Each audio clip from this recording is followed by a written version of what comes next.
خذ ولدا ولم يكن له شريك في الملك ولم يكن له ولي من الذل وكبره تكبيرا الله أكبر أشهد أن لا إله إلا الله وأشهد أن محمدا عبده ورسوله أما بعد قال الله تبارك وتعالى في القرآن المجيد أعوذ بالله من الشيطان الرجيم بسم الله الرحمن الرحيم يا أيها الذين آمنوا هل أدلكم على تجارة تنجيكم من عذاب أليم تؤمنون بالله ورسوله وتجاهدون في سبيل الله بأموالكم وأنفسكم ذلكم خير لكم إن كنتم تعلمون يغفر لكم ذنوبكم ويدخلكم جنات تجري من تحتها الأنهار ومساكين طيبة في جنات عدن ذالک الفوز العظیم۔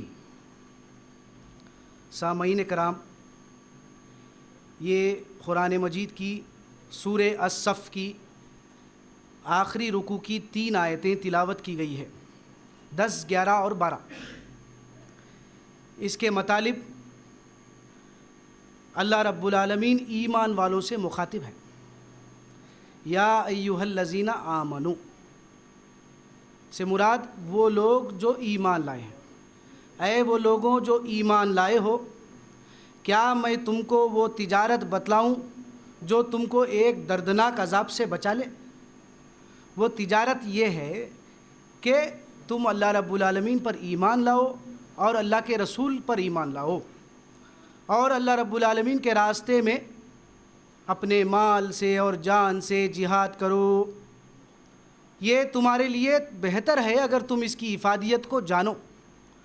اگر تم یہ کام کرو گے تو اللہ رب العالمین تمہارے خطاؤں کو معاف کر دے گا اور تم کو جنت کے باغات میں داخل کرے گا، جن میں تمہارے لیے کیا ہوگی؟ بہترین مکانات کو ٹھہرائے گا، اور یہی سب سے بڑی کامیابی ہے۔ یہ آیات کے جو ہے مطالب تھے۔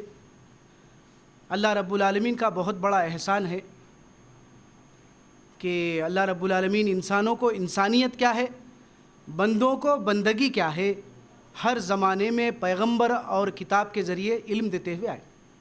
اللہ کا بہت بڑا احسان۔ جب آدم علیہ السلام اور حوا کو دنیا میں بھیجتے وقت اللہ رب العالمین نصیحت کر رہے ہیں، قُلْنَا اهْبِطُوا مِنْهَا جَمِيعًا فَإِمَّا يَأْتِيَنَّكُم مِّنِّي هُدًى فَمَن تَبِعَ هُدَايَا فَلَا خَوْفٌ عَلَيْهِمْ وَلَا هُمْ يَحْزَنُونَ۔ تم دونوں یہاں سے اتر جاؤ، اللہ رب العالمین کی طرف سے وقتاً فوقتاً وہی علم آتا رہے گا۔ جو کوئی بھی اللہ کو الہ واحد مان کر اللہ کے علم کے مطابق زندگیوں کو ڈھالیں گے، آخرت کو پیش نظر رکھیں گے، ان لوگوں کو جہنم میں جانے کا کوئی خوف نہیں ہوگا اور جنت کی نعمتیں چھینے جانے کا غم نہیں ہوگا۔ یہ اللہ کا کتنا بڑا احسان ہے، اندازہ لگائیے۔ اللہ رب العالمین انسانوں کو کیا کرے؟ ہدایت دیے، ایسا نہیں کہ پیدا کر کے چھوڑ دیے۔ اللہ فرما رہے ہیں، سورہ دہر کی آیتیں ہیں، اِنَّا خَلَقْنَا الْإِنسَانَ مِن نُطْفَةٍ أَمْشَاجٍ نَبْتَلِيهِ فَجَعَلْنَاهُ سَمِيًّا بَصِيرًا اِنَّا هَدَيْنَاهُ السَّبِيلَ إِمَّا شَاكِرًا وَإِمَّا كَفُورًا۔ ہم نے انسان کو مرد اور عورت کے ملے جھلے نطفے سے پیدا کیا، امتحان کے لیے پیدا کیا، پھر امتحان میں کامیاب ہونے کے لیے کیا دیا؟ اس کو سننے والا بنایا، دیکھنے والا بنایا۔ پھر کیا دیا اللہ رب العالمین؟ یہ صلاحیتیں یوں ہی نہیں بخشا، بلکہ ان صلاحیتوں کو دینے کے بعد اِنَّا هَدَيْنَاهُ السَّبِيلَ إِمَّا شَاكِرًا وَإِمَّا كَفُورًا۔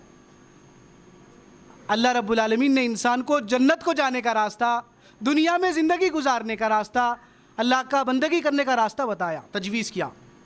اب اللہ رب العالمین کا شکر گزار بندہ بنے یا اللہ سے کفر کا رویہ اختیار کرے، یہ اللہ رب العالمین ہمارا جو ہے نا مسلسل امتحان لے رہے ہیں۔ تو دنیا میں انسانوں کو کیوں بھیجا گیا؟ امتحان کے لیے بھیجا گیا۔ اس امتحان میں کامیاب ہونے کے لیے اللہ رب العالمین کا انتظام پیغمبر اور کتاب۔ سورہ انبیاء کی 25 نمبر کی آیت ہے، اللہ رب العالمین کا ارشاد ہے، وَمَا أَرْسَلْنَا مِن قَبْلِكَ مِن رَّسُولٍ الا نوحی الیہ انہ لا الہ الا انا فاعبدون۔ اے پیغمبر صلی اللہ علیہ وسلم، ہم نے تم سے پہلے جتنے انبیاء کو بھیجا، اس لیے بھیجا، ان کو یہ بنیادی تعلیم دی کہ اللہ کے سوا تمہارا کوئی معبود نہیں، اسی کی بندگی اختیار کرو زندگی کے ہر معاملے میں۔ یہ تعلیم ہر پیغمبر اپنے زمانے میں دیتے ہوئے آئے،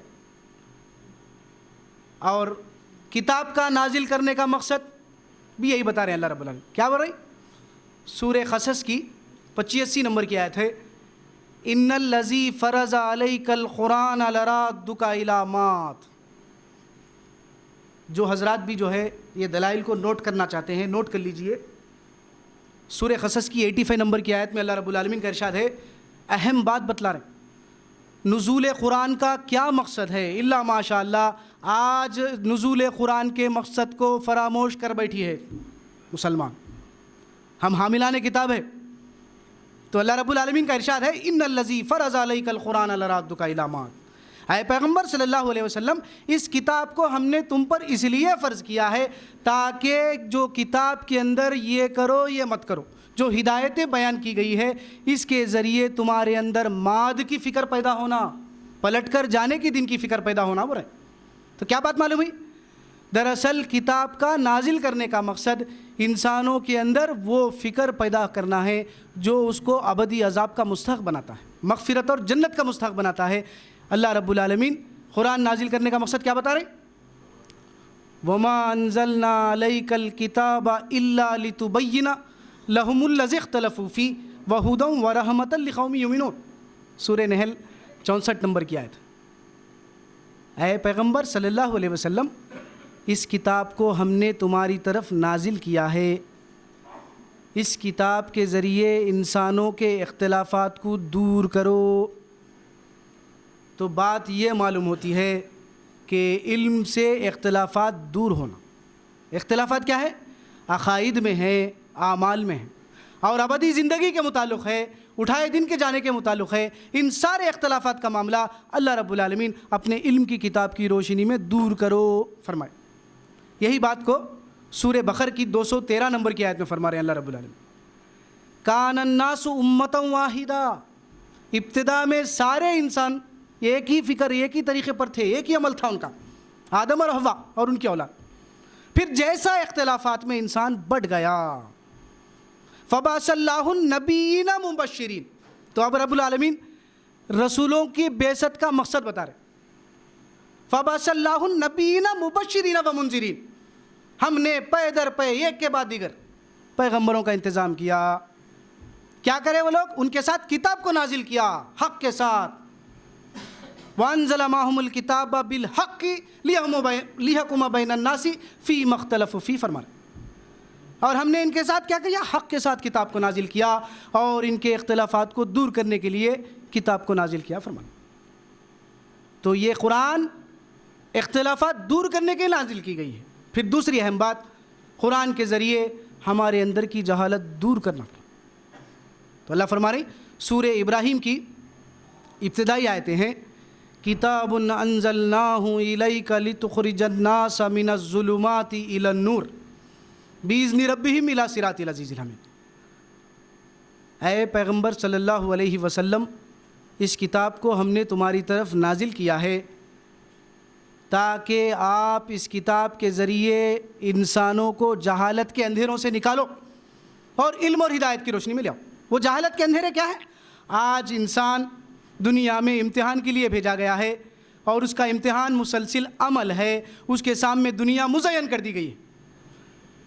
زُيِّنَ لِلَّذِينَ كَفَرُوا الْحَيَاةُ الدُّنْيَا، یہ دنیائی زندگی کافروں کے لیے مزین کر دی گئی ہے۔ لیکن افسوس اس بات کا ہے اس میں اہل ایمان بھی داخل ہے، ہم بھی داخل ہیں۔ تو تھوڑی دیر کے لیے کیا ہے؟ آخرت غیب میں ہے، جنت دوزخ غیب میں ہے، اللہ غیب میں ہے، تو ہمارا امتحان بالغیب ہو رہا ہے۔ عمل سے ہم اس بات کا ثبوت فراہم کرنا، تو کیا کر رہے ہیں ہم اس ثبوت فراہم کرنے میں فیل ہو رہے ہیں۔ تو اللہ فرما رہے اس جہالت کے اندھیرے سے نکالو، دنیا برائے دنیا کا نظریہ جو انسان اختیار کیا ہوا ہے ان کو اس دنیا برائے آخرت کے نظریے کو اختیار کرنے کے لیے بولو۔ پینیٹریٹ کرو.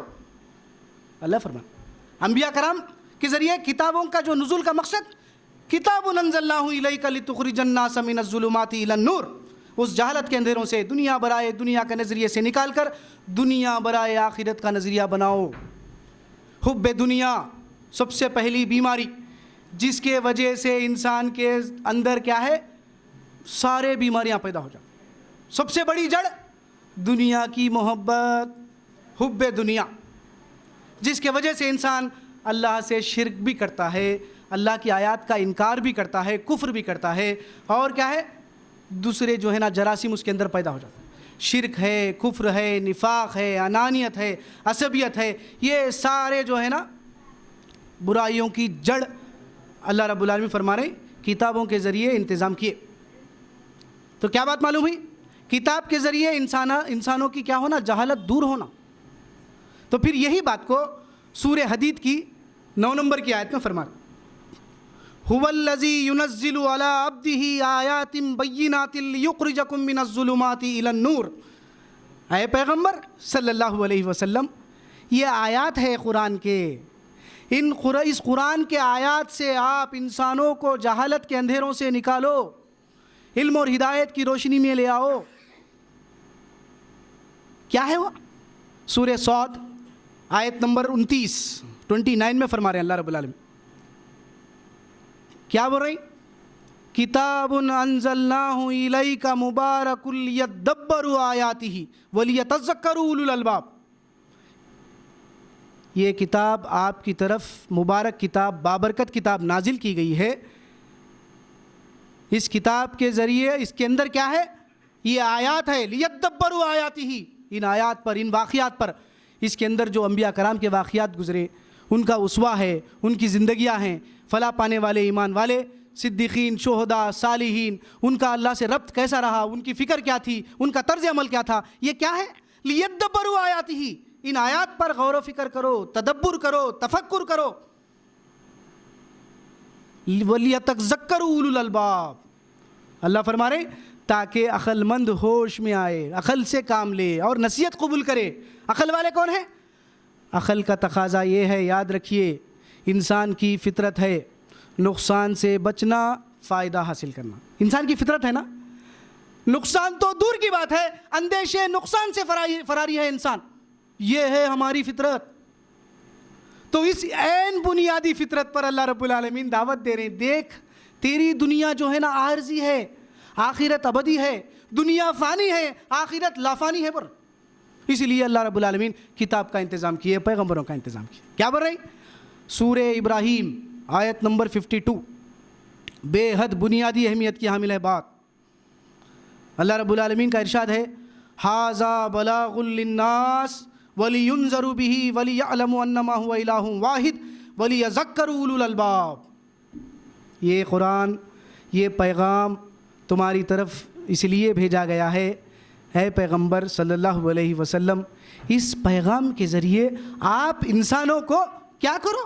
ابدی عذاب سے ڈراؤ، جہنم کی آگ سے ڈراؤ، تاکہ انسان یہ بات جان لے کہ اس کائنات کا کرتا دھرتا پالنہار مشکل کشا فریاد رس داتا گنج بخش دستگیر اللہ ہے، اللہ کے سوا کوئی معبود نہیں. عقل مند ہوش میں آ جائے. یہ موقع دنیا میں اس لیے دیا گیا تاکہ اس موقع کا ہم بھرپور فائدہ اٹھائیں. موت آ گئی الحمدللہ. گزشتہ درس میں ہم سنے ہیں، اس سے پہلے کا جو درس گزرا کیا ہے؟ سورہ منافقون کی آیت وَلَن يُؤَخِّرَ اللَّهُ نَفْسًا إِذَا جَاءَ أَجَلُهَا واللہ خبیر بما تعملون. اللہ فرما رہے ہیں کہ موت آ جائیں گی، وہ موقع تم سے چھین لیا جائیں گا، تو انسان عرض کرے گا پروردگار دنیا میں واپس بھیج دے میرے کو اللہ، میں تیرے راستے میں مال خرچ کروں گا، اس کے بعد تم میں صالحین میں سے ہو جاؤں گا. تو اللہ بولے نہیں، اللہ جانتا ہے، ان اللہ خبیر بما تعملون، اللہ جانتا ہے اگر تم کو دنیا میں واپس بھیجا بھی گیا تو پھر بھی تم وہ کام کریں گے. تو کیا بات معلوم ہوئی؟ قرآن پڑھنا. ہمارے نزدیک قرآن پڑھنے کے تعلق سے کیا ہے عقیدہ؟ ثواب اور برکت کے لیے پڑھ رہے ہیں، اور کسی کا انتقال ہو گیا تو چند مخصوص صورتوں کو جو ہے نا مردے کے پاس پڑھا جا رہا، اور جمعہ آیا تو سورہ جمعہ، مزمل، مدثر کا اہتمام ہمارے پاس. لیکن کیا جو آیات میں نے ابھی پیش کیے اللہ کے فضل و کرم سے ان آیات سے یہ کیا یہ بات ثابت ہوتی ہے کہ قرآن ثواب برکت کے لیے پڑھا جائے؟ بالکل نہیں۔ ہمارے اندر کی جہالت دور ہونا ہے، ہمارے اندر کے وہ برے عقائد کیا ہونا ہے؟ دور ہو جانا، اور انبیاء کرام کی اسوہ کیا رہا وہ معلوم کرنا، یہ ہے کتاب کو نازل کرنے کا مقصد۔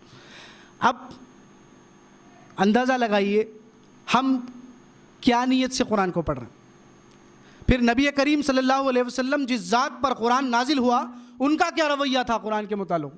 سورہ قیامہ میں 16، 17، 18، 19 نمبر کی آیت، 4 آیتیں میں فرما رہے ہیں اللہ رب العالمین، لا تدرک به لسانک لتعجل به ان علینا جمعہ وقرآنہ فإذا قرأنہ فاتبع قرآنہ ثم ان علینا بیانہ۔ کیا بول رہے ہیں؟ اے پیغمبر صلی اللہ علیہ وسلم، اس قرآن کو جلدی جلدی یاد کرنے کے لیے زبان کو حرکت مت دو، اس کو یاد کروا دینا، اس کا جمع کروا دینا یہ میرے ذمے ہیں۔ جب یہ قرآن کو وحی کیا جا رہا ہے آپ کیا کیجئے؟ اس کی اتباع کیجئے، اس کی پیروی کیجئے، اس کو غور و فکر سے سنیے، اس کا جمع کر دینا ہمارے ذمے ہے اور اس کا بیان بھی کروا دینا ہمارے ذمے ہیں۔ تو پھر آج اللہ ماشاء اللہ ہمارے حفاظ اس بات کو غور کرے، اور خصوص کر وہ مہینہ جس میں قرآن نازل کیا گیا اس میں جو ہمارے جو ہے نا اللہ ماشاء اللہ مسلمانوں کا جو حال ہے، قرآن کو کیا کر رہے ہیں؟ 3 شب شبینہ، 10 شب شبینہ ختم، قرآن کو ختم کرنا۔ قرآن ختم کرنے کے لیے نہیں آیا بلکہ ہم کو سدھارنے کے لیے آیا ہے، تاکہ یہ موقع ہے اس کے بعد کی جو زندگی ہے اس میں جہنم کے آگ سے بچ کر مغفرت اور جنت کے مستحق بننے کے لیے اللہ رب العالمین کتاب نازل کرے۔ یہی بات کے تعلق سے اللہ تعالیٰ پیغمبروں کو ڈرائے، ڈراؤ اس کتاب کے ذریعے۔ کیا ہے یہ کتاب کے اندر؟ وہ باتیں ہیں، وہ مشرکانہ عقائد ہے، وہ آبا و اجداد کے جو ہے نا عقائد ہے جس پر انسان گامزن ہے، اس سے جو ہے نا کیا ہے؟ مصروف ہے، آخرت کے ابدی زندگی سے غافل ہے۔ وَأُوحِيَ إِلَيَّ هَٰذَا الْقُرْآنُ لِأُنذِرَكُم بِهِ وَمَن بَلَغَ، یہ قرآن مجھ پر بذریعہ وحی نازل کیا گیا ہے۔ اللہ کے رسول فرما رہے ہیں، اللہ کے رسول کو اللہ تعالیٰ تاکید کر رہے ہیں، یہ قرآن مجھ پر بذریعہ وحی نازل کیا گیا ہے، میں اس قرآن کے ذریعے تم کو اس ابدی عذاب سے ڈراتا ہوں۔ اور جس تک یہ قرآن پہنچے ان کا بھی یہی کام ہے کہ ان کے باطل خیالات، باطل نظریات، مشرکانہ عقائد اور وہ اعمال، بدعت، رسومات میں جو پڑھ کر آخرت کی ابدی زندگی سے جو غافل ہے ان انسانوں کو اس ابدی زندگی سے کیا کرو؟ ڈراؤ، قرآن سے ڈراؤ، وانذر۔ لیکن کیا ہے؟ افسوس ہے ہمارے نزدیک قرآن کے متعلق خالی ثواب، برکت، گھر میں جو ہے نا برکت ہونا، کیا ہونا؟ نحوست چل جانا، برکت آنا۔ یہ اگر تصورات سے ہم اگر قرآن کی تلاوت کر رہے ہیں تو پھر اس سے ہم توبہ کرنا چاہیے، اس سے پہلے کہ ہم کو اللہ رب العالمین موت دے دے۔ تو اللہ فرما رہے ہیں، ایک اہم بات نوٹ کر لیجئے، سورہ بقرہ 121 نمبر کی آیت، الذین آتیناہم الکتاب یتلونہ حق تلاوتہ اولئک یؤمنون بہ ومن یکفر بہ فاولئک هم الخاسرون۔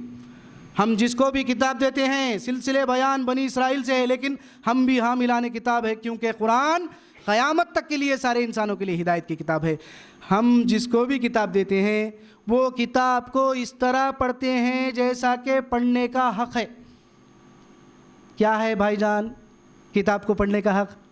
مخارج کے ساتھ ہے یا ناظرے کے ساتھ ہے، اس کا غور و فکر کر لیا جائے۔ بالکل ہے، اللہ کے رسول فرما رہے ہیں، حدیث میں آیا قرآن کو اپنی آواز سے زینت دو، بالکل اس کی بھی اہمیت ہے، لیکن اس کا مطلب یہ نہیں ہے کہ اس کے جو ہے نا کیا ہے مقصد سے دور کر دیا جا رہا، غافل کر دیا جا رہا، وہ جو ہے نا عذاب جو ہے نا جہنم کا خوف ہمارے ذہن سے نکال دیا جا رہا۔ کیا کر رہے ہیں؟ اس کے پیچھے لگا دیا ناظرہ اور جو ہے نا کیا کرو قرت، اس کی اہمیت ہے بس، نہیں دوسرا کیا بھی نہیں۔ لیکن اللہ رب العالمین یہ بولا ہم جس کو بھی کتاب دیتے ہیں وہ کتاب کو اس طرح پڑھتے ہیں جیسا کہ کتاب کا پڑھنے کا حق ہے۔ وہ کتاب کا پڑھنے کا حق کیا ہے؟ ہدایت کے لیے پڑھی جائے، سمجھنے کے لیے پڑھی جائے، اور خاص بات عمل کی نیت سے پڑھی جائے، اور اپنے آپ کو، اپنی چمڑی کو عذاب جہنم سے بچنے کے لیے پڑھی جائے۔ دراصل ایسا قرآن کا پڑھنا قرآن کا حق صحیح معنوں میں حق ادا کرنا ہے۔ اگر یہ رویہ نہیں ہے پھر ناظرہ ہے، قرات ہے، پڑھتے جاؤ، موسمبی کے چھلکے کے ساتھ کھیلتے جاؤ، اس کے اندر کا جو مغز ہے، وہ مواد ہے، وہ تم کو کبھی نہیں ملے گا۔ کیا ہے بھائی؟ کیا کر رہے ہیں ہم؟ اندازہ لگائیے۔ نزول قرآن کا مقصد اتنا ہی سمجھے ہم؟ پھر ہماری قرآن سے وابستگی ایسی، پھر حفاظ ہے، پھر جو ہے نا کیا ہے حفظ کرے ہوئے ہمارے جو ہے نا قلوب میں قرآن مدفون ہے، تو پھر کیا ہونا چاہیے؟ ہماری زندگی تبدیل ہونا چاہیے یا نہیں چاہیے؟ بالکل تبدیل ہونا چاہیے۔ یہ موقع چھین نہ لیا جائے، اس سے پہلے اللہ رب العالمین ہم کو یہ موقع دیا۔ یہ باتیں تھیں چند بنیادی۔ میں جو آیات درس کے لیے انتخاب کیا وہ سورہ صف کی 3 آیتیں، بے حد بنیادی اہمیت کی حامل ہے بات۔ اللہ رب العالمین ہم کو وہ سودا سکھا، وہ کاروبار سکھا رہے ہیں، وہ کاروبار جس کو انجام دینے پر تم کو دردناک عذاب سے بچا لیا جائے گا۔ وہ عذاب کیا ہے؟ عذاب جہنم ہے۔ اوپر آگ ہوگی، نیچے آگ ہوگی، جو ہے نا کیا ہو، دائیں بھی آگ، بائیں بھی آگ، بچھونا بھی آگ کا۔ وہ آگ میں انسان جلے گا، اس کی چمڑی جب جل جائے گی تو پھر دوسری کھال جو ہے نا انسان کے جسم پر چڑھائی جائے گی، تو شدید عذاب کا مزہ چکنا ہو۔ تو اللہ فرما رہے ہیں وہ عذاب سے بچانے کا طریقہ دنیا میں تجویز کر رہے ہیں۔ میں اللہ کو آخرت میں جا کے راضی نہیں کر سکتا ہوں، شارٹ کٹ مار کے راضی کرنے کا نہیں ہے۔ اللہ نے ہمارے لیے جو دین تجویز کیا وہ دین ہے دین اسلام۔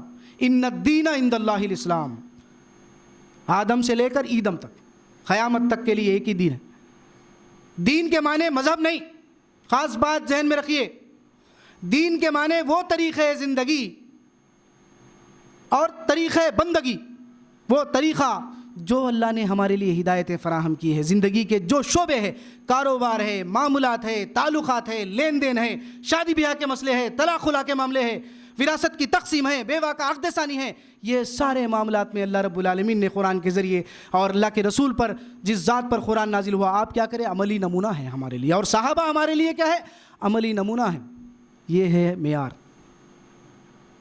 اللہ فرما رہے ہیں مخاطب ہے ایمان والوں سے، یا ایھا الذین آمنو، اے وہ لوگوں جو ایمان لائے ہو۔ کون ہے ایمان لائے؟ ہماری زندگیوں کا مقصد کیا ہے؟ رضا الہی، نصب العین، ٹارگیٹ اقامت دین، دین کو غالب کرنا۔ پھر کیا ہے؟ واسطہ، وسیلہ، تعویذ، گنڈا، قرب الہی کے لیے یہ ہستیاں بھی جو ہے نا اللہ کے پاس سفارش کر کے بچا لے گی۔ اللہ فرما رہے ہیں وہ ایمان والے کون؟ سورہ آل عمران 14 نمبر کی آیت، اور وہ باتیں جو گزشتہ درس میں سنے آپ، ساحران مصر، سورہ آل عمران کی جو 14 نمبر کی آیت ہے، کیا ہے وہ؟ الذین یقولون ربنا اننا آمنا فاغفر لنا ذنوبنا وقنا عذاب النار۔ ایمان اس لیے لائی جی، کہیں گو لائے؟ اے پروردگار، میں ایمان اس لیے لایا ہوں تاکہ ہمارے گناہ معاف کر دیے جائے اور ہم عذاب جہنم سے بچا لیے جائیں۔ اللہ ان سے مخاطب ہے۔ پھر ایمان والے کو وہ دھندا بتا رہے ہیں، وہ کاروبار بتا رہے ہیں جس کو انجام دینے پر تمہاری آخرت کی ابدی زندگی تباہ ہونے سے بچ جائے گی۔ وہ کیا ہے کاروبار؟ آگے سنیے۔ ہے وہ لوگوں جو ایمان لائے ہو، کیا میں تم کو بتاؤں وہ کاروبار جس کو انجام دینے پر تم کو ایک دردناک عذاب سے بچا لیا جائے گا؟ تؤمنون باللہ، پہلی چیز ایمان لاؤ اللہ پر۔ کیسا لا رہے ہیں بھائی؟ فادعوا اللہ مخلصین لہ الدین ولو کرہ الکافرون، اللہ کو خالص ہو کر پکارو، بیچ میں نہ دھاگا ہے، نہ وسیلہ ہے، نہ واسطہ ہے، نہ تعویذ ہے، نہ بزرگان دین ہے، اللہ کو خالص پکارو۔ ایسا تمہارا اللہ کو خالص پکارنا چاہے مشرکوں کو کتنا ہی ناگوار کیوں نہ گزرے مرے۔ تو پھر آج ہمارا حال اللہ ماشاء اللہ، دیکھیے کسی کے اوپر نشانہ نہیں بنایا جا رہا۔ یہ باتیں اللہ کی باتیں ہیں، رسول کی باتیں ہیں، اس پر غور و فکر کیجئے، تدبر کیجئے۔ اللہ فرما رہے ہیں تؤمنون باللہ، ایمان شرک سے پاک ہونا، ایمان میں شرک کے اجزاء موجود نہیں ہونا۔ پھر آج ہمارا حال دیکھیے، سورہ روم آیت نمبر 40، اللہ الذی خلقکم ثم رزقکم ثم یمیتکم ثم یحییکم هل من شرکائکم من یفعل من ذلکم من شیء سبحانہ وتعالی عما یشرکون۔ وہ اللہ ہی ہے جس نے تم کو پیدا کیا، تمہارا رزق کا انتظام کیا، پھر تم کو موت دے گا، پھر تم کو دوبارہ زندہ کر کے اٹھائے گا۔ کوئی ہے تمہارے شرکاؤں میں سے؟ تمہارے بزرگان دین، تمہارے جو ہے نا اولیاء، پیر، پیغمبر، کوئی ہے؟ اللہ کی بات ہے نا بھائی۔ حل من شرکائکم من یفعل من ذلکم من شیء سبحانہ وتعالی عما یشرکون۔ اللہ کا فیصلہ سنا دے رہا ہے اللہ۔ کوئی ہے تمہارے شرکاؤں میں سے؟ اللہ پیدا کرنا، خلقت کا کام کرنا، رزق کا انتظام کرنا، رزق کا انتظام کرنا، اور پھر تم کو موت دینا، پھر تم کو زندگی بخشنا دوبارہ، یہ تمہارے شرکا یہ کام نہیں کر سکتے۔ اللہ رب العالمین پاک ہے تمہارے اس شرک سے جو تم اللہ پر بہتان باندھ رہے ہیں، بول رہے ہیں اللہ پر بہت بڑا اس میں عظیم ہے، بول رہے ہیں بات کو۔ شرک کا بات بولنا، واسطہ وسیلہ تصورات، یہ جو ہے نا ہمارے جو بزرگ بچا لیں گے، ہمارے پیغمبر بچا لیں گے، ہاتھ دوزخ میں ڈال کر بچا لیں گے کی بات، گویا کہ اللہ پر بڑا جھوٹ باندھنا ہے، اسمن عظیمہ۔ تو یہ موقع ہے ہم کو جو ہے نا سدھرنا چاہیے۔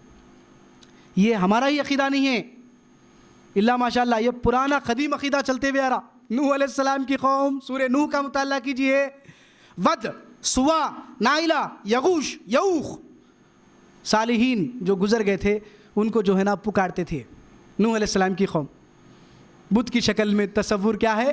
یہ ہمارے سفارشی ہیں، بچا لیں گے۔ اللہ ماشاء اللہ آج مسلمانوں کا بھی یہی حال ہے۔ تو پھر اس عقیدے سے ہم اگر زندگی گزاریں گے تو پھر کیا کل آخرت میں کامیابی ہو سکتی ہے؟ تؤمنون باللہ کے سلسلے میں عرض کر رہا ہوں میں، ایک جملہ، اللہ پر ایمان، کاروبار بتا رہے ہیں اللہ رب العالمین، یہ تم اگر تجارت کرو گے تو کل آخرت میں کامیاب ہو گئے، وہ عذاب سے تم بچا لیے جاؤ گے۔ وہ یہ ہے تمہارے ایمان میں شرک کے اجزاء موجود نہیں ہونا۔ دوسری بات، مشرکین عرب کے سامنے اللہ کے رسول لا الہ الا اللہ کی دعوت کو پیش کر، مشرکین عرب کا جواب کیا ہے؟ دیکھیں اللہ کے رسول بول رہے ہیں وَيَعْبُدُونَ مِن دُونِ اللَّهِ مَا لَا يَضُرُّهُمْ وَلَا يَنفَعُهُمْ وَيَقُولُونَ هَؤُلَاءِ شُفَعَاؤُنَا عِندَ اللَّهِ قُلْ أَتُنَبِّئُونَ اللَّهَ بِمَا لَا يَعْلَمُ فِي السَّمَاوَاتِ وَلَا فِي الْأَرْضِ سُبْحَانَهُ وَتَعَالَىٰ عَمَّا يُشْرِكُونَ۔ ارے یہ کیا ہے، تم اللہ کو چھوڑ کے پکار رہے، نہ تم کو فائدہ پہنچا سکتے نہ نقصان پہنچا سکتے، تو کہتے ہیں یہ اللہ کے پاس ہمارے سفارشی ہے۔ تو اے پیغمبر صلی اللہ علیہ وسلم کہہ دو ان سے کہ کیا ہے، کہہ دو اللہ کو علم دیتے ہیں اس کے متعلق جو وہ نہ آسمانوں میں جانتا ہے نہ زمین میں جانتا ہے۔ اللہ رب العالمین پاک ہے اس ایسے شرک سے۔ تو یہ بالکل گویا کہ شرک ہے، اس سے اجتناب کرنا چاہیے، بچنا چاہیے۔ نبی کریم صلی اللہ علیہ وسلم حالانکہ یہی نہیں ہے بلکہ آج اللہ ماشاء اللہ ہمارے اندر بھی غیر محسوسی غیر شعوری طور پر شرک جو ہے نا رس بس گیا۔ کیا ہے؟ مادہ پرستی، میٹریلزم ہے۔ We are all running towards this what? The temporary life, right? I believe most of the people here are educated, so I feel like sometimes in between I can use English. Materialism ہے مادہ پرستی، motor car, گاڑی، گزشتہ سنے جس کے پیچھے انسان تن من دھن لگا دے رہا، آخرت کی اس ابدی زندگی سے غافل۔ افارأیت من اتخذ الہہ ہوا، سورہ جاشیہ، سورہ فرقان، دوسرے مقام پہ بھی ہے، 3 جگہ پہ ہے۔ اللہ رب العالمین فرما رہے ہیں کیا تم نے دیکھا اے نبی صلی اللہ علیہ وسلم اس شخص کے حال پر جس نے اپنے نفس کو اللہ الہ بنا لیا؟ نفس کی خواہشات کی پیروی اللہ رسول کے تعلیمات کے خلاف بھی کیا ہے؟ شرک ہے۔ تو نبی کریم صلی اللہ علیہ وسلم یہ بات کو جب صحابہ کرام کے سامنے عرض کر رہے ہیں تو صحابہ کرام اللہ کے رسول سے پوچھ رہے ہیں اللہ کے رسول ذرا شرک جو ہے نا جو ایسا ہو جا رہا غیر محسوسی طور پر، تو پھر ایسی صورت میں کیا کرنا؟ کوئی بھی نہیں بچ سکتے۔ تو نبی صلی اللہ علیہ وسلم فرما رہے ہیں 5واں کلمہ سکھا رہے ہیں، اس میں اللہ سے کیا ہے دعا؟ افسوس اس بات کا کہ ہم جو ہے نا ترجمے پہ غور نہیں کرتے، بچوں کو بھی تربیت ایسی دلا رہے۔ کیا ہے؟ اللہم انی اعوذ بک من ان اشرک بک شیئا وانا اعلم بہ واستغفر لما لا اعلم۔ میں پناہ مانگتا ہوں اللہ رب العالمین سے وہ شرک سے جو مجھ سے ہو جائے، اور اس شرک کو معاف کر دے پروردگار جو ہم سے انجانے میں ہو چکا۔ یہ تعلیمات ہے اللہ کے رسول کے اور انبیاء کرام کے۔ وہ ہر مشکل، مصیبت، خوشی، غم میں اللہ سے جڑتے تھے، نہیں؟ تو پھر ہم کیا کر رہے ہیں؟ پھر ہمارے پاس عذرات ہے، دلیلیں ہیں، یہ بھونڈی دلیلیں ہیں بھائی۔ یاد رکھیے قرآن کا مطالعہ کیجئے، یہ موقع ہے ہم کو دیا گیا۔ تؤمنون باللہ ورسولہ، اب رسول پر ایمان لاؤ، رسول کی باتوں پر ایمان لاؤ۔ کیا ہے رسول کی باتوں پر ایمان؟ رسول کی اتباع کرو، اطاعت کرو۔ قل ان کنتم تحبون اللہ فاتبعونی یحببکم اللہ ویغفر لکم ذنوبکم واللہ غفور الرحیم۔ اللہ کے رسول سے تم کو دراصل گویا کہ محبت ہے۔ کیا ہے بول رہے ہیں اللہ؟ آل عمران کی 31 نمبر کی آیت ہے، اگر تم کو اللہ سے محبت ہے تو تم رسول کی اتباع کرو۔ آج غور کریے، کیا واقعی رسول اللہ صلی اللہ علیہ وسلم کی ہم اتباع کر رہے ہیں؟ جیسا رسول نماز پڑھے ویسی نماز ہے، جیسے رسول اللہ صلی اللہ علیہ وسلم روزے رکھے کیا ویسے روزے ہے، اس کے مقاصد جو ہے نا آخرت میں فکر تقویٰ پیدا ہونا ہے کیا ویسی ہمارے عبادات، ذکر و یاد، ثواب کے کام، تزکیہ نفس اور تطہیر قلب کے جو ہے نا نفس کے پاکی کے لیے جو راستے اختیار کر رہے ہیں اللہ کے رسول کی طرح ہے، جائزہ لیں۔ اگر ہے تو پھر امید ہے، توقع ہے کہ ہم کل کامیاب ہوں گے، اگر نہیں تو پھر بدعت، گمراہی، کل بدعت ضلالہ کل ضلالۃ فی النار، ہر بدعت گمراہی ہے، دین میں نئی چیز، نیا کام، ہم یہ ایسا کام ہے گویا کہ ہم نبی کریم صلی اللہ علیہ وسلم کو سکھا رہے ہیں بھائی کہ اللہ کے رسول ادھورا دین چھوڑ کے گئے، ہم اس کو مکمل کر رہے ہیں، نہیں؟ کیا ہے ہمارا معاملہ؟ تؤمنون باللہ ورسولہ وتجاہدون فی سبیل اللہ باموالکم وانفسکم۔ اب اللہ فرما رہے ہیں کہ تم اللہ پر ایمان لاؤ اور اس کے ساتھ شرک مت کرو، یہ سارے جو عقائد ہیں تمہارے اندر باپ دادا کے مروجہ عقائد، بدعات، اس سارے چیزوں کو چھوڑ کر اللہ کی کتاب کو مضبوطی سے پکڑو اور جماعت بندیوں میں، گروہ بندیوں میں مت بٹو، اور کیا کرو، اس کے مطابق اپنے عقیدے کو بناؤ اور نبی کریم صلی اللہ علیہ وسلم کی سیرت کا مطالعہ کرو، اور آپ کے رسول کا ارشاد ان کا نہ قول نہ فعل اللہ کی کتاب کے خلاف نہیں، یہ ہمارا ایمان ہونا چاہیے۔ سورہ نجم، وما ينطق عن الهوى ان هو الا وحی یوحی، تمہارا رفیق میرا رسول کوئی بات اپنے ہوائے نفس سے نہیں کہتا، وہ جو کچھ بھی کہتا ہے وہ اللہ کی وحی ہے جس کے مطابق وہ کہتا ہے، تو یہ ہمارا ایمان ہونا چاہیے۔ تو پھر یہ کام کو انجام دینا ہے، اللہ پر ایمان، اس کے بعد رسول کی باتوں پر ایمان، رسول اللہ صلی اللہ علیہ وسلم کی اتباع اور اطاعت، ان کی جو ہے نا اطاعت کے معنی حکم، جس میں آپ کو عمل کرنے کا موقع نہیں ملا لیکن آپ کیا کریں، حکم دیے، وہ ہمارے لیے اطاعت ہے، اور اتباع جیسا آپ عمل کریں ہم بھی ویسا کرنا، عمل کرنے کا حکم دیا، بتائے نماز، روزہ، حج و زکوٰۃ، قربانی، عبادات، ذکر و یاد، ثواب کے کام، تزکیہ نفس اور تطہیر قلب، ان سارے امور میں آپ کی اتباع کرنا، پھر اس کام کو مال اور جان سے جہاد کرنا، جہاد کے معنی تلوار پکڑ کے گردن اڑا دینا ہے ہمارے نزدیک، اللہ ماشاء اللہ نہیں، جہاد کے معنی ہیں جد و جہد، کوئی کام کے لیے ہماری توانائیاں خرچ کر کے اس کے پیچھے محنت کر کے اس کام کو انجام دینا جد و جہد کہلوایا جاتا ہے۔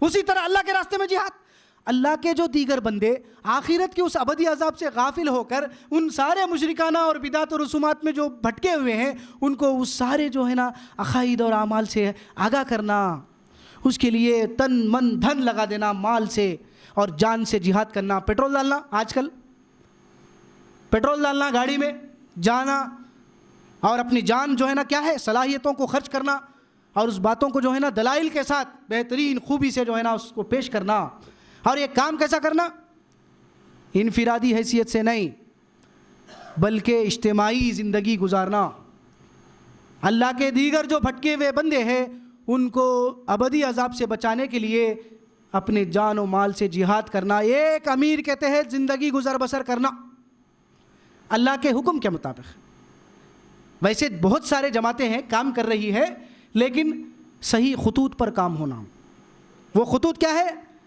72 فرقے میں انسان بڑھ جائے گا، 73 فرقے، جس میں یہ ایک جو ہے نا جماعت، ایک گروہ انسانی جو جنت میں جائے گی، وہ کون ہے پوچھے صحابہ کرام، تو اللہ کے رسول فرما رہے ہیں ما انا علیہ واصحابی، جس طریقے پر میں ہوں اور میرے اصحاب ہے، اصحاب ہے اجماع ہے، صحابی نہیں، تو اس کے لیے ایک خطوط پر کام کرنا، ایک امیر کے تحت جڑنا، اس خوشبو کو ہم محسوس کرنا، محسوس کر کے اس جماعت سے منسلک ہونا، جڑ کر کام کرنا، اس کام کو انجام دینا، جب جا کر ہم امید توقع کر سکتے ہیں۔ اللہ کے رسول فرمان، اللہ کے رسول کی پوری زندگی کیا تھی، بیعت تھی نا، بیعت اولا، بیعت ثانیہ، بیعت رضوان ہے ہمارے سامنے دلائل، صلح حدیبیہ کے موقع پر بیعت لے رہے ہیں، ان الذین یبایعونک انما یبایعون اللہ، اے نبی صلی اللہ علیہ وسلم آپ کے ہاتھ میں جو دراصل یہ ایمان والے بیعت لے رہے ہیں، گویا کہ اللہ کے ہاتھ میں بیعت لے رہے ہیں، اللہ کا ہاتھ ان کے ہاتھوں پر ہے، یاد اللہ فوق ایدیہم فمن نقش فانما ینقش علی نفسہ، جو اس عہد کو اللہ سے کر رہا ہے کہ ہم کو آخرت چاہیے، ہم شرک سے بچیں گے، ہم جو ہے نا بدلہ لیں گے، یہ سب ساری باتیں ہیں نا، تو پھر کیا ہے، تو اس کا وبال اسی پر پڑے گا۔ تو ہماری اجتماعی زندگی ہونا، اجتماعیت کے ساتھ جڑ کر اس کام کو جو ہے نا، جتنے بھی مشرکانہ عقائد ہے، اعمال ہے، ان کو کیا کرنا، ہم اللہ کی آیات کی روشنی میں یتلو علیہم آیاتہ ویزکیہم ویعلمہم الکتاب والحکمہ وان کانوا من قبل لفی ضلال مبین۔ اللہ کے رسول کا مشن اور دیگر انبیاء کا مشن کیا تھا؟ اللہ کی آیات پڑھ پڑھ کر سنانا، اور اس آیات کے ذریعے ان کے جو ہے نا نفوس کا تزکیہ کرنا اور ان کو حکمت و دانائی سکھانا۔ اس سے پہلے کہ رسول آنے کے قوم کیا تھی؟ گمراہ تھی۔ یہ طریقہ اختیار کرنا، جب جا کر کیا بول رہے ہیں؟ ذالکم خیر لکم ان کنتم تعلمون، یہ طریقہ بہتر ہے اگر تم اس کی افادیت کو جانو، اس کی اہمیت کو جانو۔ تم تین ہیں، اللہ کے رسول بول رہے ہیں ایک کو امیر بنا لو، ہے پھر ہمارے پاس اہمیت۔ اگر اللہ کے رسول فرما رہے ہیں کہ تم 5 میں تم کو باتوں کا حکم دیتا ہوں جو مجھ کو اللہ نے حکم دیا ہے، ایک ہے سمع سننا، پھر دوسری اطاعت کرنا، پھر تیسری جہاد کرنا، اللہ کے راستے میں جد و جہد کرنا، پھر چوتھی ہجرت کرنا، پھر 5ویں کیا ہے؟ جماعت سے جڑنا۔ جماعت سے جو ایک بالشت ہٹا اس نے اسلام کا پٹا گویا کہ اپنے گلے سے نکال دیا، اور اس حالت میں اگر وہ جان دی، اللہ کے رسول فرما رہے ہیں اس نے جاہلیت پر موت دی اپنے، تو یہ بہت اہمیت کی بات ہے۔ اور یہ کام کریں گے تو ذالکم خیر لکم ان کنتم تعلمون یغفر لکم ذنوبکم ویدخلکم جنات تجری من تحتها الانہار۔ تمہارے قصوروں کو میں رفتہ رفتہ اللہ کے راستے میں تم خود مشرکانہ عقائد اور اعمال سے بچتے ہوئے دوسروں کو بھی بچانے کی کوشش کریں گے، جد و جہد کریں گے، تو میں تمہارے گناہوں کو ربر سے دھو دیتا ہوں، دھو دے کے کیا کرتا ہوں؟ تم کو جنت کے باغات میں داخل کرتا ہوں۔ اور وہ جنت کیسی ہوں گی بھائی؟ اس میں کیا ہے؟ کون لوگ ہوں گے؟ متقی ہوں گے۔ للذین اتقوا عند ربهم جنات تجری من تحتها الانہار خالدین فیہا وازواج مطہرۃ ورضوان من اللہ واللہ بصیر بالعباد۔ وہ تقوی والوں کے لیے جنت ہوگی، ایسی جنت جس کے نیچے باغ کیا ہے؟ نہریں بہتی ہوئی ہوں گی۔ انسان کی فطرت ہے نا، جنگل میں ہونا، گھر باغ میں ہونا، اس میں کیا ہونا، پھر جو ہے نا ڈیکوریشن ہونا، یہ ہونا، نہریں بہتی ہوئی رہنا، یہ فاؤنٹینس بھی ہونا۔ اسی طرح اللہ تعالیٰ تم کو تمہارے گناہوں کو دھو دے کے تم کو کیا کر رہے ہیں؟ جنت کے باغات میں داخل کریں گے، جن کے نیچے نہریں بہتی ہوگی، اس میں تمہارے لیے بہترین مکانات کا انتظام کریں گے، اور بیویاں پاکیزہ۔ یہ کب ملیں گی؟ تقوی کی زندگی، ہماری پوری زندگی تقوی کی ہونا۔ تقوی کے معنی یہاں ہے تقوی، فرمائے اللہ کے رسول، اللہ کا ڈر۔ اللہ کا ڈر کیا ہے؟ عذاب جہنم سے بچنے کے لیے دنیا میں ہر نافرمانی سے بچنے کی کوشش کرنا۔ یہ ساری باتیں ذہن نشین رکھیے، قرآن کا مطالعہ کیجئے، اور جو ہے نا اللہ سے دعا ہے کہ پروردگار تو ہم کو قرآن سمجھ کر پڑھنے اور اس پر عمل کرنے کا صحیح نمونہ نبی کریم صلی اللہ علیہ وسلم کی سنت اور اسوہ صحابہ کے تو ہے نا مطابق زندگیاں گزارنے کی توفیق عطا فرما۔ ربنا آتنا فی الدنیا حسنۃ وفی الآخرۃ حسنۃ وقنا عذاب النار۔ ربنا اغفر لنا ذنوبنا وکفر عنا سیئاتنا وتوفنا علی الابرار۔ سبحان ربک رب العزۃ عما یصفون والسلام علی المرسلین والحمد للہ رب العالمین۔ جزاک اللہ خیر۔